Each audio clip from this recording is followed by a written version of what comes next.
¿Te has detenido a pensar cuántas batallas se libran en silencio dentro de tu mente?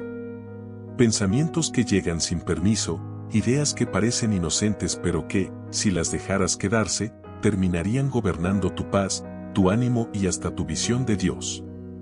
La mente es un territorio sagrado, pero también un campo de guerra donde cada día voces, recuerdos y temores buscan establecer un reino que no les pertenece. La mayoría de nosotros no pierde la paz porque Dios no la ofrezca, sino porque hemos permitido que pensamientos ajenos a su voluntad levanten tronos dentro de nosotros. Sin darnos cuenta, cedemos el control a experiencias viejas, mentiras sutiles y emociones que hablan más fuerte que la verdad. Pero la Biblia revela algo maravilloso: la mente puede ser gobernada por la paz de Dios, una paz que no nace del entorno, sino de su presencia reinando en nosotros. Isaías 26:3 declara: Tú guardarás en perfecta paz a aquel cuyo pensamiento en ti persevera, porque en ti ha confiado. No es poesía espiritual, es un decreto. Dios promete paz perfecta, pero solo cuando su presencia se convierte en el centro de nuestro pensamiento. Cuando Él reina, la tormenta puede seguir afuera, pero no logra entrar. No es simplemente pensar bonito. Es rendir el trono interior. Porque donde gobierna el temor, siempre habrá ruido. Donde gobierna la ansiedad, siempre habrá confusión. Pero donde Dios gobierna, aún las voces más oscuras pierden autoridad. La Biblia nos ofrece un ejemplo vivo de esto: Daniel. Su historia no comienza en un lugar cómodo, sino en tierra ajena, rodeado de presiones que intentaban moldear su mente, su identidad y su fe.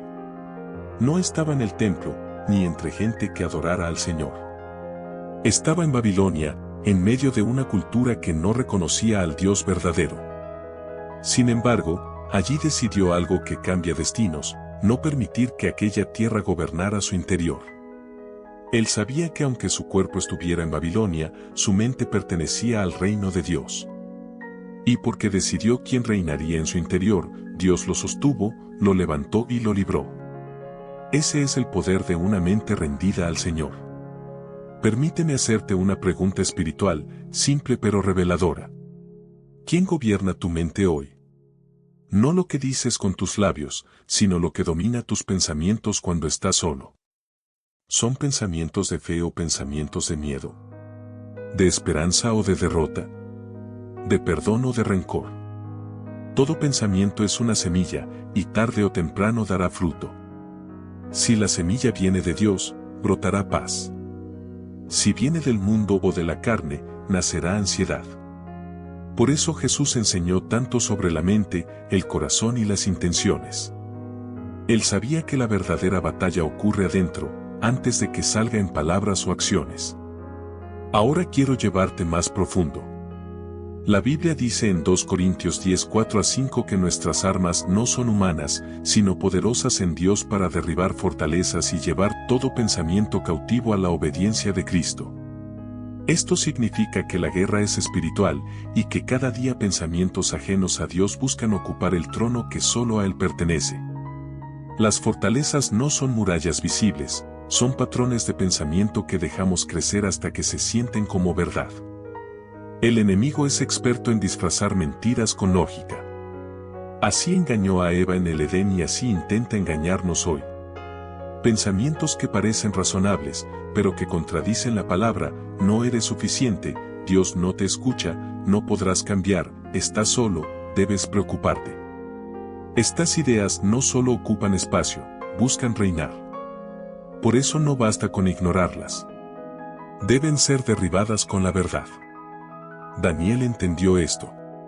Babilonia quería cambiar su idioma, su nombre, sus hábitos, pero lo más peligroso no era eso. Lo más peligroso era que pretendía cambiar su mentalidad.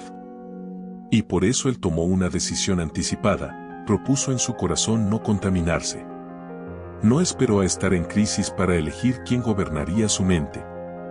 Ya lo había decidido antes del ataque. Ese es uno de los secretos más poderosos en la vida espiritual. El trono de tu mente se decide antes de la batalla. Cada mañana abrimos las puertas de nuestro interior. Tú eliges qué entra y qué no. Tú decides si tu mente se llena de la palabra o de la opinión ajena, de la adoración o de la preocupación, de gratitud o de queja. Lo que alimenta tu mente alimenta tu vida. David lo entendió y oró: examíname, oh Dios, y conoce mis pensamientos. No pidió que Dios quitara la lucha, pidió luz para ver. Porque cuando la palabra ilumina, lo falso pierde fuerza. Una mente gobernada por Dios no significa una vida sin problemas, sino un corazón que permanece firme aunque el mundo tiemble. La paz no viene porque la vida sea sencilla, sino porque Dios reina. Y si quieres saber cómo desalojar todo pensamiento que no proviene de Él, cómo limpiar el trono interior y prepararlo para su presencia, eso lo veremos en la siguiente parte. Cuando hablamos de permitir que Dios gobierne la mente, no hablamos de intentar pensar positivo. Hablamos de entregar el trono interior. De reconocer que donde gobierna el orgullo hay tormenta, donde reina la ansiedad hay confusión, donde manda el resentimiento hay oscuridad. Pero donde Dios toma el lugar que le corresponde, lo que antes era caos se vuelve calma. La tempestad no desaparece, pero ya no te hunde.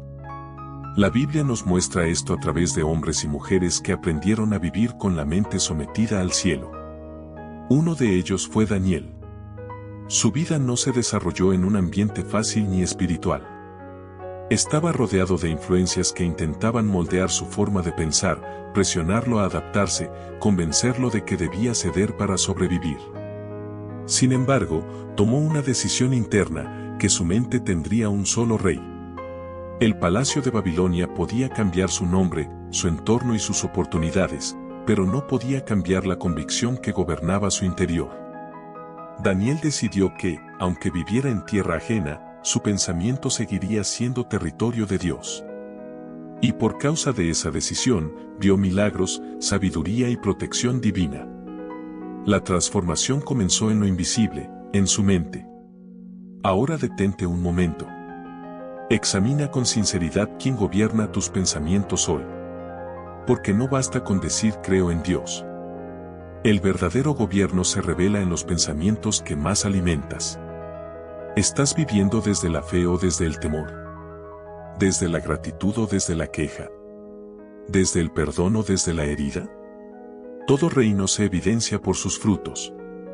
Y la mente no es la excepción. La Biblia nos recuerda que esta batalla no es natural.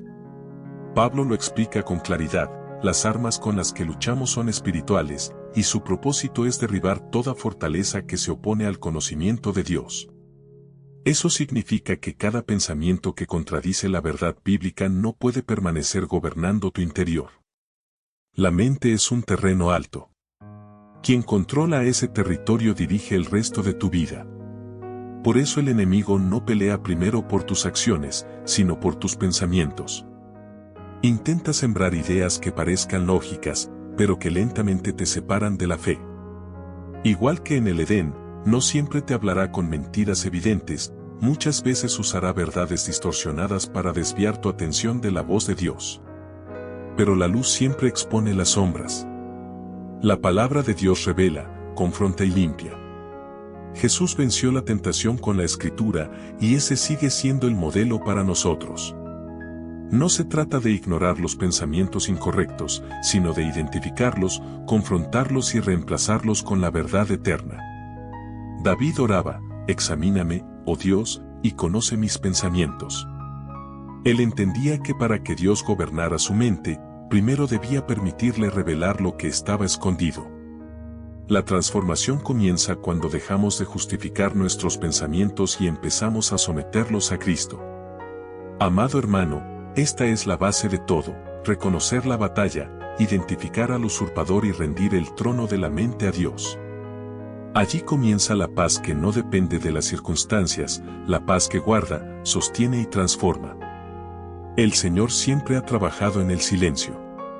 Formó el corazón de Moisés lejos de Egipto, en un desierto donde no había testigos. Preparó a David en los campos donde nadie lo veía, combatiendo leones y osos sin que nadie lo aplaudiera. Refinó a José en una cárcel donde sus sueños parecían muertos. Y cuando Jesús vino al mundo, lo hizo en un pesebre escondido, mientras la mayoría dormía. Dios actúa cuando nadie escucha, para que cuando llegue su intervención, nadie dude que fue Él quien movió la historia. Tal vez hoy te encuentras en un espacio así. Un lugar donde tus fuerzas están cansadas, donde tus oraciones parecen chocar contra un muro, donde tus lágrimas se secan antes de tocar el suelo. Un lugar donde te preguntas si realmente vale la pena seguir creyendo. Pero escucha algo, Dios no te lleva al silencio para destruirte, te lleva para reconstruirte desde adentro. Te lleva donde tus manos ya no pueden controlar nada, para que por fin puedas ver las suyas. Piensa en Elías. Después de una victoria enorme en el Monte Carmelo, cayó en un valle de miedo, confusión y agotamiento. Quiso rendirse, quiso desaparecer. Pero Dios no lo regañó, no lo acusó, no lo abandonó. Lo alimentó, lo dejó descansar y lo llevó al monte Horeb. Y allí, Elías buscó a Dios en el viento fuerte, en el terremoto, en el fuego. Pero el Señor no estaba en nada de eso. Dios habló en un susurro. Un toque suave. Una voz que solo se escucha cuando uno calla por dentro. Eso es lo que Dios está haciendo contigo, llevándote al punto donde puedas escuchar su voz en lo profundo, no en el ruido. Tu proceso no es prueba de que Dios esté lejos, es señal de que Él está formando algo mayor de lo que imaginas. Dios nunca ha usado vidas simples para hacer obras pequeñas. Cuando Él se toma tiempo con alguien, es porque planea algo que solo puede construirse desde la fe, desde la obediencia, desde la quietud. Quizás sientes que tus oraciones no producen nada, pero cada una de ellas es un ladrillo en la obra que Dios está levantando en ti. Jesús dijo, lo que hago ahora no lo entiendes, pero lo entenderás después. Esa frase fue dirigida a los discípulos cuando no comprendían por qué el Maestro se arrodillaba a lavarles los pies. No entendían por qué el Rey del Universo tomaba el lugar más humilde. Pero luego, cuando llegó la cruz, cuando llegó la resurrección, cuando recibieron el Espíritu Santo, entendieron que nada había sido casualidad. Así será contigo. Lo que hoy te duele será lo que mañana te dará visión. Lo que hoy te pesa será lo que mañana te dará autoridad. Lo que hoy te detiene será lo que mañana te impulsará. Hay puertas que Dios no abre de inmediato porque no son solo puertas, son destinos. Hay esperas que no duran días, sino temporadas, porque Dios no quiere cambiar algo en tu vida, sino cambiarte a ti. Cuando un jardinero planta una semilla, no se desespera por no ver frutos al día siguiente.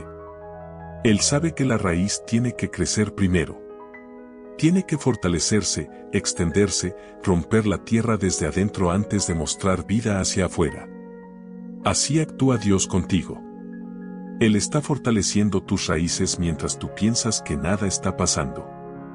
Muchas veces pedimos respuestas rápidas, milagros inmediatos, caminos directos. Pero la fe no crece así. La fe crece en la oscuridad. Crece cuando sigues creyendo aunque no ves. Crece cuando sigues avanzando aunque no entiendes. Crece cuando sigues confiando aunque sientes que el cielo está callado. La fe que no se prueba no puede sostenerte cuando lleguen los vientos. Por eso Dios permite el silencio, para que tu fe aprenda a caminar sin muletas. Recuerda lo que Jesús dijo sobre la semilla de mostaza.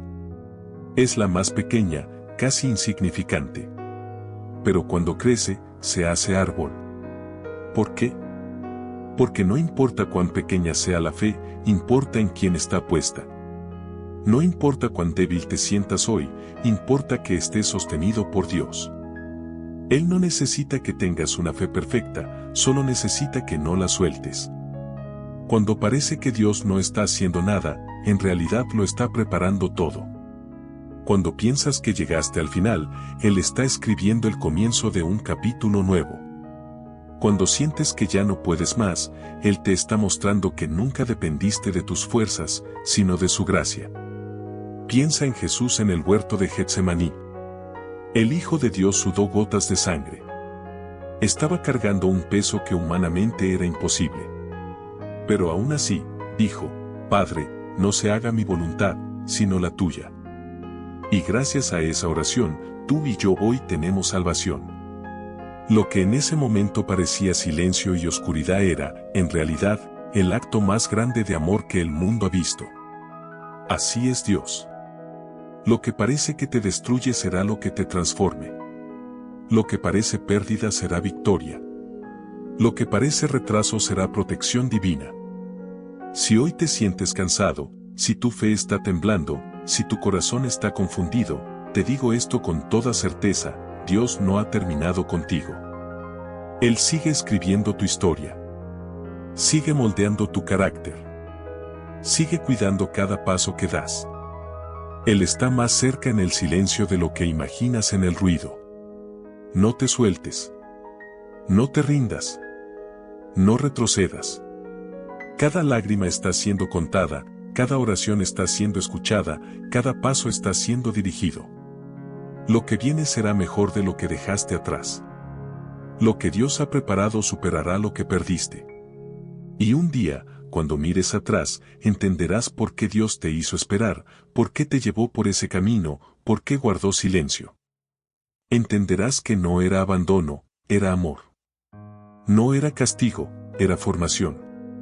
No era pérdida, era preparación para un propósito que solo Dios pudo imaginar. Sigue caminando. Sigue creyendo. Sigue confiando. Dios está obrando, aunque tú no lo veas.